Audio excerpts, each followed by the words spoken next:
समष्टिनि जितु बिपिएफ हान्जानि जितु अबस्था खुब मोजां 1 नाम्बार पजिशनाव जोंनि बिपिएफ हान्जायानो दङ बे मोनबा समष्टियावबो आरो जों देरहागोन आं बुंबाय थादों जिहेतु 2025 नि एप्रिल मासाव एप्रिलनि 8 तारिखआव 5 बोसोर कमप्लिट जागोन बे हिसाबै आङो माने एप्रिल मासावनो इलेक्शना जागोन होननानै बुंबाय थादों आरो जागोनबो 5 बोसोर कमप्लिट जागोन आरो जोङो बिपिएफआनो एबसुलेट सिंगेल मेजरिटि मोननानै सरकार दागोन बुंखानांगोन ना भुल दा खालाम बिपिएफआ माने सरकार बानायगासिनो दङ साराय बोसोर एथ' खस्थ' खालामनानै बिपिएफ दलखौ बिपिएफ हान्जाखौ लाखिबोबाय दिनैसो जुदि सोरबाया जोंखौ गाज्रि मोननानै दल सोलायोबा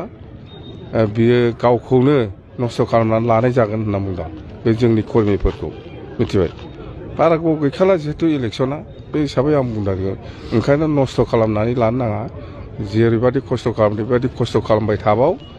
जों बिपिएफआ सरकार बानायनो थांगासिनो दं आरो सरकार जायोब्ला जों मा हाबा मावगोन बेखौबो आं बुंखाबाय